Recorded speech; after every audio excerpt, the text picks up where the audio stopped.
So welcome to Tuesday at 10 for January 14th. And we'll start out with our normal NAR, IAR, MIBOR things that are going on. Just a couple things to discuss relative to that.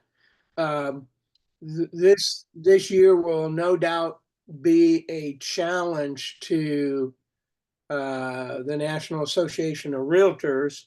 It just seems like people are lining up to sue NAR and kind of piling on. So I've mentioned this before. We have lawsuits pending, buyer lawsuits pending. We have agent lawsuits pending, both concerning mandatory membership in NAR to have access to the MLS, as well as we also have lawsuits concerning the clear cooperation policy as well. So this year is going to be a challenging year for real estate. We'll probably see a lot of changes in our industry as we go through the year, or at least there's a potential for that. Also, this year, interest rates will probably remain stubbornly high. They're high now, probably up around 7%, right, Blake? What are they right now? Yep. They're right around 7. Yeah. And they're probably going to stay that way for the foreseeable future. The Fed is not talking about much in the way of rate reductions, interest rate reductions. The Treasury bonds are strong. And the policies that we've heard so far from the new presidential administration would indicate also that interest rates will probably stay high. And we may even see a return of some inflation. So if people are waiting for lower interest rates, 4 or 5%, those aren't coming this year. They may never come, but they're not coming this year. We'll be lucky if we stay in the lower 6s for the year. So that's my guess. I don't know. What would you guess, Blake? Oh, I don't have a guess on that. I'd get paid a lot more if I could predict that. Yeah. Everybody would. But Lawrence Lung, who's the economist for the National Association of Realtors, that's kind of what he's thinking for the year. So be that as it may, that's NAR. The Redfin CEO, Robert Refkin, he predicts an end to the clear cooperation policy. And just to remind everybody what the clear cooperation policy is, that requires you to put in a listing within 48 hours after having listed a property. You have to, or after you market the property. Okay, so in other words, you only have 48 hours to market the property before it has to be put into the MLS. That's the clear cooperation policy. There are people that want to see that policy go away. And so those people are after NAR, trying to take advantage of the fact that NAR's been defeated here in the commission lawsuit. They think they have a good chance of piling on and getting judgments or getting things changed. So we have organizations trying to get rid of the clear cooperation policy. Now, would someone explain to me how not having the clear cooperation policy benefits a buyer or a seller? Can anybody tell me how that benefits? In general, it does not. But okay. So who does it benefit? Who would benefit from no clear cooperation policy? some seller, the agents that like to do it because it helps them, like to say that it's for sellers' privacy. Yeah. Yeah. So the real, you know, I've always said, follow the money. Who stands to make money if there is no clear cooperation policy, and its agents or brokerages that try to broker the deal within their brokerage instead of in the MLS. So if Yeah. you've Have you got looked? a Have company you like looked into Redfin, Compass? Compass is huh? pushing it really. Compass is pushing it really hard that they have website their Compass exclusives. Yes, yes. Redfin, Compass, all the large brokerages are pushing it. Why? Because it benefits them. So it doesn't necessarily benefit the client. It just benefits them. And so that's that's what's going on with clear cooperation. Okay, let's shift gears to MyBore. You would have received a notice by now if you have not completed your code of ethics, or if they haven't received confirmation that you've completed your code of ethics. There have been people that have completed their code of ethics training, but the company that they got it through did not submit that information. And so if you got a suspension notice, that means that you are suspended from MyBore, and you have to pay $50 to get reinstated. After March 1, you will be terminated from NAR, IAR, and MyBore, and the BLC if you don't have your code of ethics training. So just pointing that out.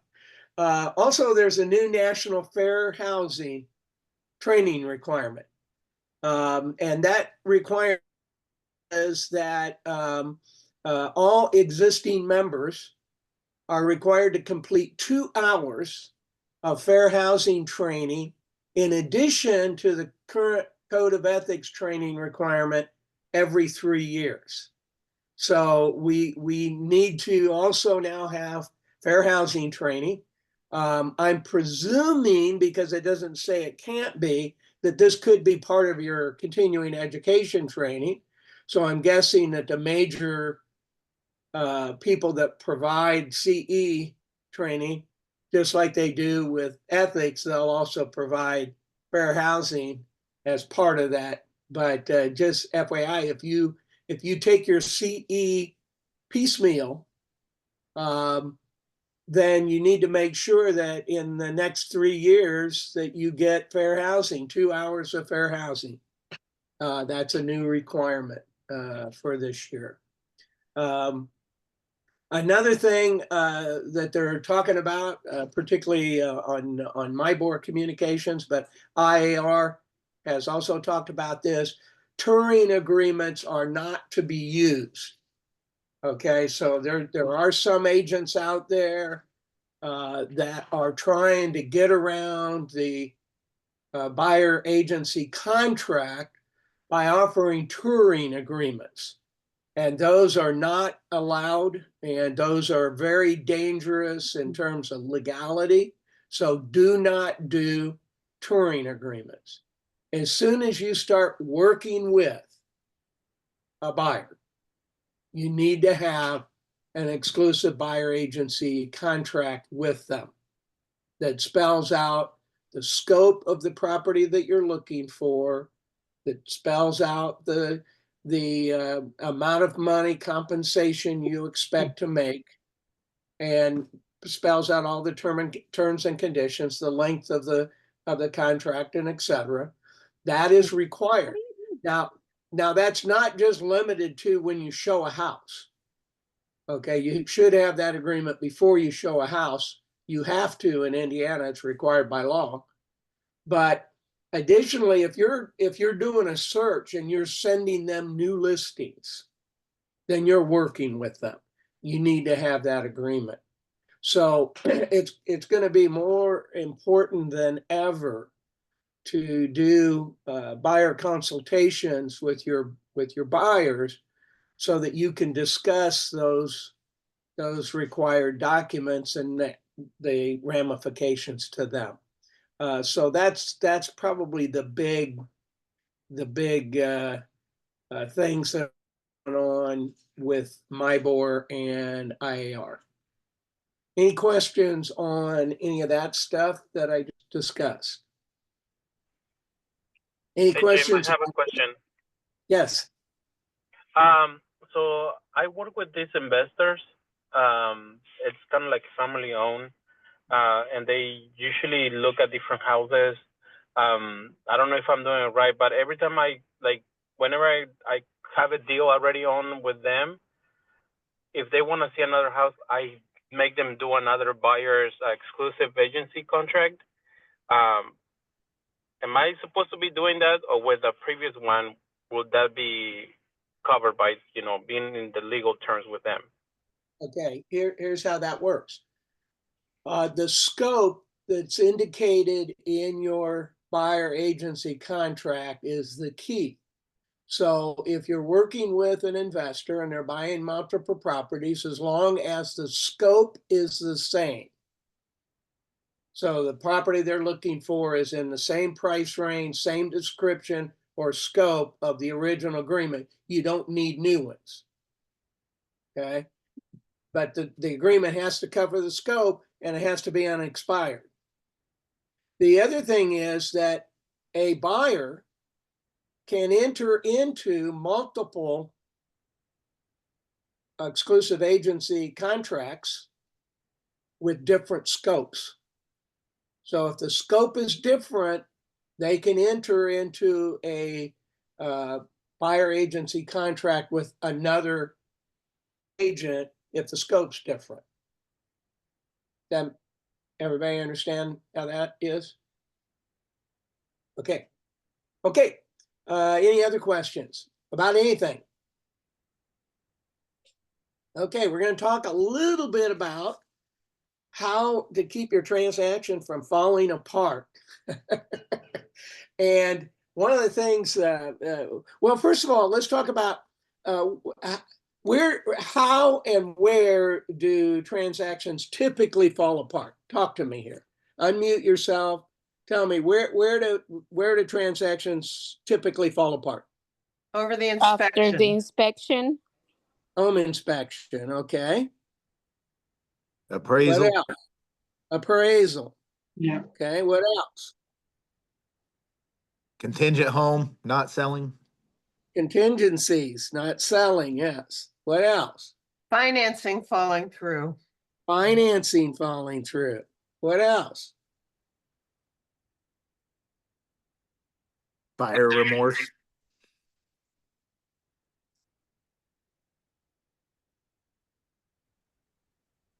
I think Jim froze up.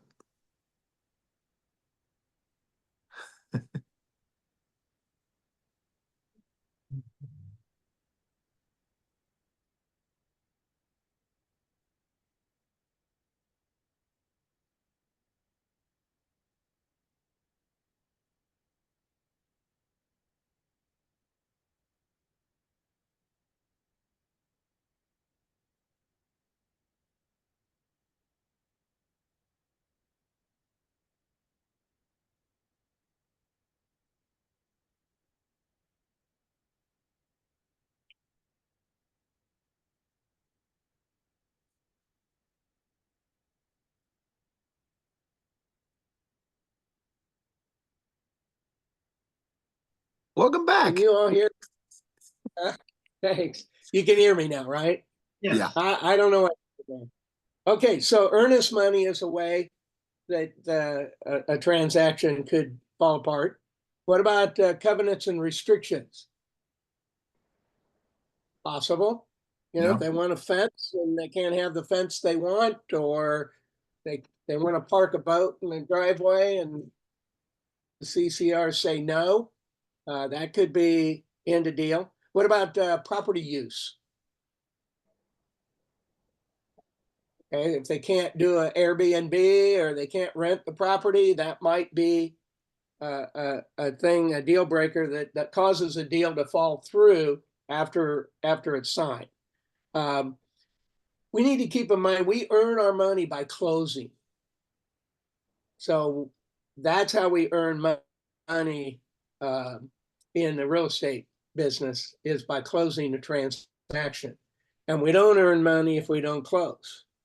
So one of the key things we need to figure out how to do is how to keep deals together. So I have some thoughts for you. First of all, I think it's important that we educate our clients up front. So when we're filling out a purchase agreement, or we're filling out a listing agreement, or we have a buyer and we're getting ready to inspect a property, we need to educate our people on what's going to happen, what's going on, so that they're prepared.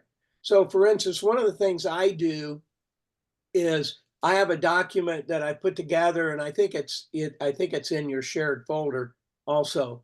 But I put together a document, how to get the most out of your home inspection. And what it talks about is what happens during a home inspection and how to get the most out of it. And at that point, I also talk about what a defect is.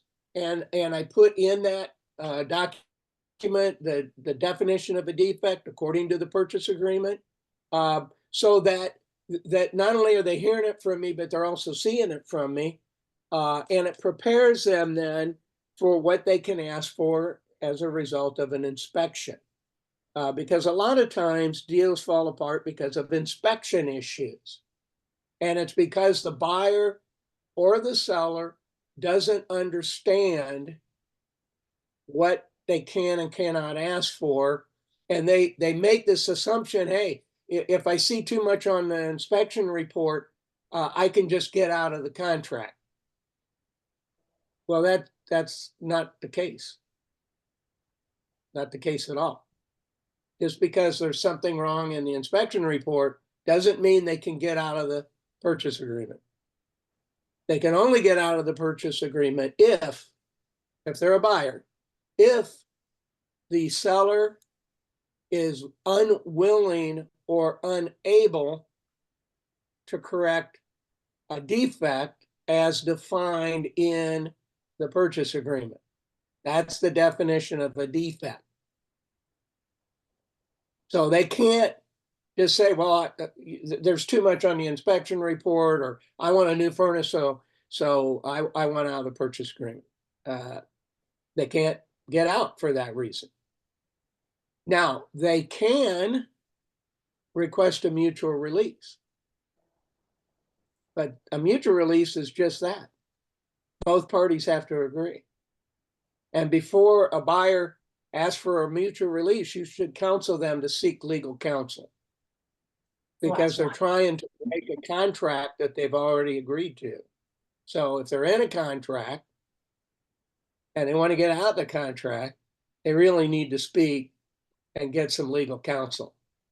And that should never come from you as their agent. And you should never suggest a mutual release unless they ask you, what are my options here? And if they ask you, what are my options here? Your answer should be, well, you might want to speak to an attorney, because I'm not a lawyer, so I can't advise you on any legal matters. You would need to, so if you want to break this contract, you want to talk to a legal expert, an attorney. An option that I can help you with is what's called a mutual release. We could request a mutual release from the purchase agreement. Here's how that works. Both parties have to agree, and we have to agree with what happens to the earnest money. If both parties don't agree, then we can't do a mutual release, and we have to either go to court to get the contract enforced or done away with, or so. That's why you need to speak with legal counsel. So we want to be careful right up front, and part of that is education. Secondly, you want to expect and be ready. So expect that there's going to be defects on the inspection report. I've never seen an inspection report in all the years that I've been doing real estate. I've never seen an inspection report that did not have defects on it. Have you? No. And that includes brand new construction. Even new construction has defects. Another thing to keep deals together is do your due diligence up front. So if you know that your client has an issue with a specific use for the property, then do your due diligence before you write an offer on the property. Try to find out, can they do what they want to do? So if they've told you, hey, I want this house and I want this arrangement, and what my plan is, I'm going to Airbnb, one of the extra bedrooms. Okay. Well, then you need to do some due diligence for them before you write an offer. Can you do Airbnbs in that neighborhood? Are there any restrictions there? Find that out in advance. Another way to keep deals together, don't make decisions for your client. I don't know how many times I've heard an agent say, well, I'm not going to let them, accept this inspection report response, or I'm not going to let them do this, or I'm not going to let them do that. Your job isn't to make their decision for them. So what I do and what you should do is just simply present to them what it is. So if it's a seller and you've got the seller, just present the inspection response without a lot of comment. Let them look at it. A lot of times they'll look at it and say, okay, no problem.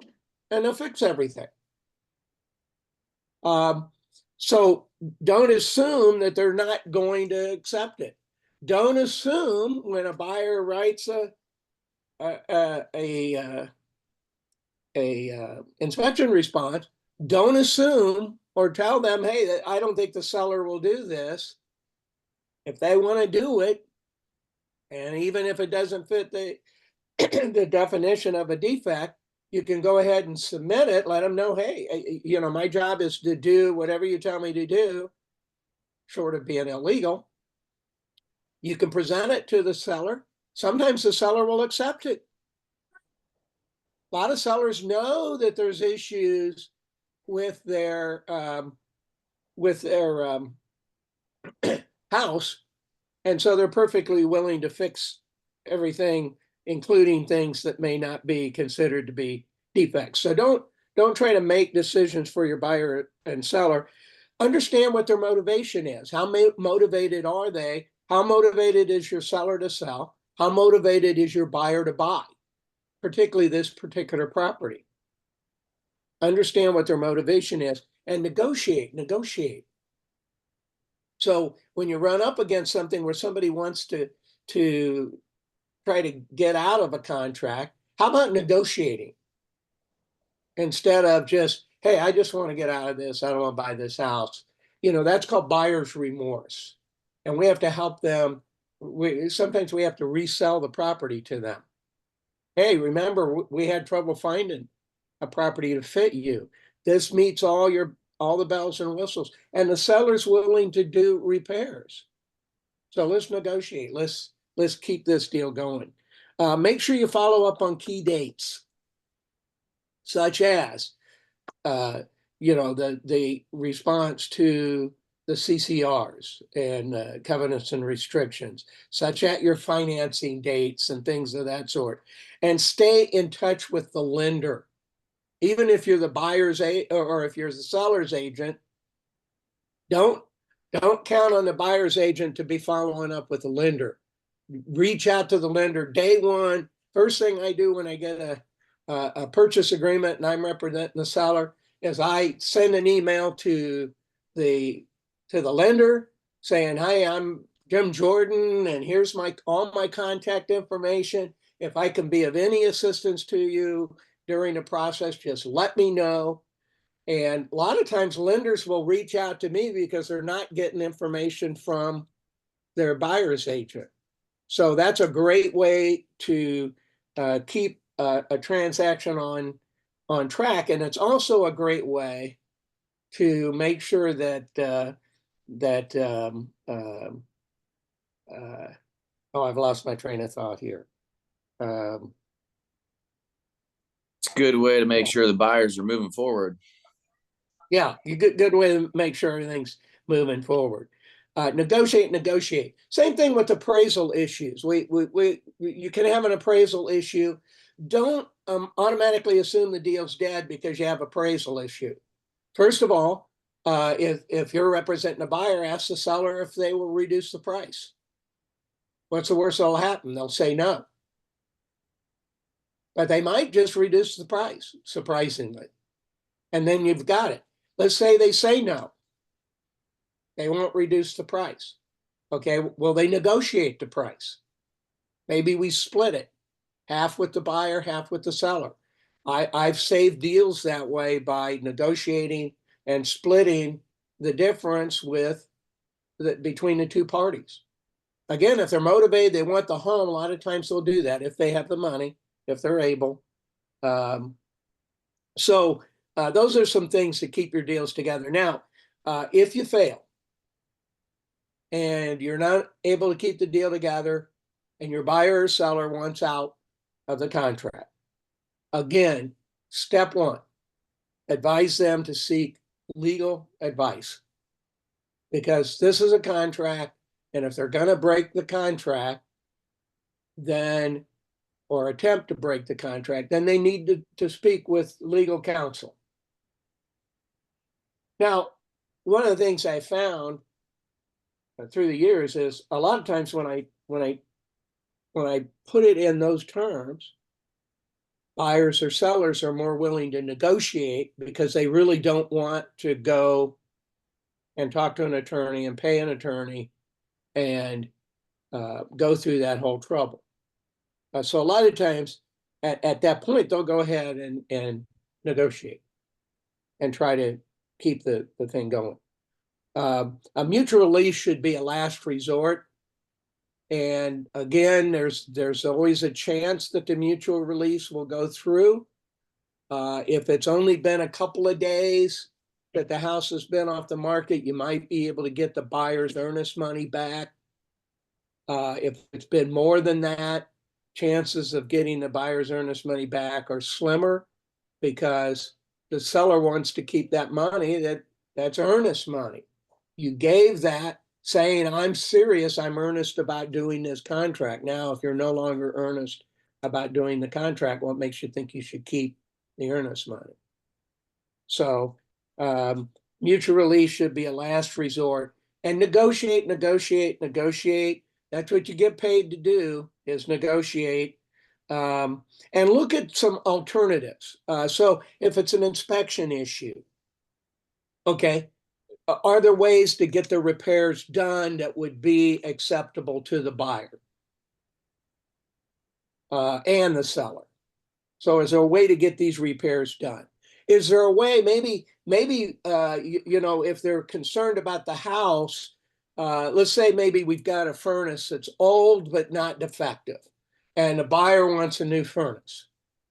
Okay, well, the seller doesn't want to replace the furnace. Technically, it's not defective. Old is not defective, right? So what do? Well, maybe what you do is ask the seller to fund a home warranty. Or maybe you fund a home warranty, or maybe the buyer funds a home warranty. That protects them so that if the furnace goes out, they now have a home warranty to get the furnace repaired or replaced.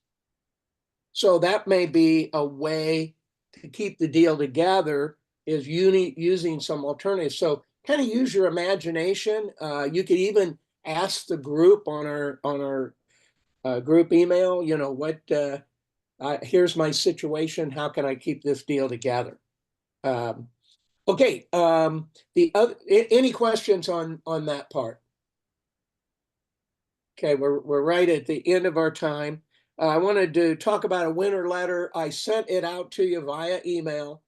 This is the time of year where pipes freeze, particularly with this cold weather. If you have a listing that's vacant, you should have already had this conversation with that seller.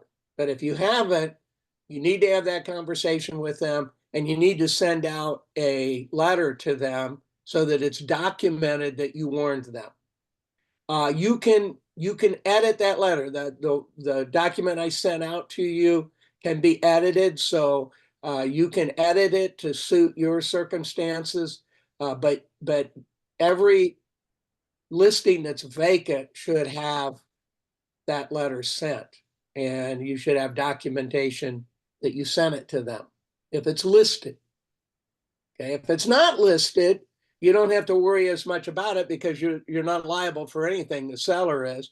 But if you know that a seller's house is vacant, for instance, I just had a conversation with one of my listings that's coming. I don't have it yet, it's just coming, but I had that conversation with that client yesterday to say, hey, you might want to have your house winterized, or at least make sure that the power is on, the heat's on, water's running, so you don't have frozen pipes and damage to your home. And when we get into these really cold spells like we're getting into now, that's when pipes burst, and then you have big problems with more damage that either and keep in mind that sometimes the seller will want to hold you responsible. Well, why didn't you tell me I should do this? Well, that's why you use a letter and you document it, send it to them via email or text so that you have something physical versus just the verbal. And that's on a listing. So help your clients protect their property. Most plumbers will come out and do a winterization. So will home inspection companies. A lot of home inspection companies do winterization. So they could, if they have their property pre-inspected before listing, chances are that inspection company can do a winterization for them. So good idea to focus on that. So any other questions? Want to welcome Ashley Klein to the call today. Ashley's a new agent that just joined us. She has a team. Hey, everybody.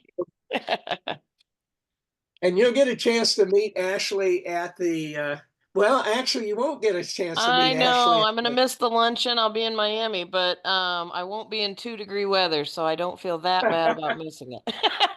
Yeah, so have fun in Thank you, and Miami. thank you for everything, Jim. Welcome. Yeah, welcome to our group. And for everybody else, take care. I'm going to stop the recording here.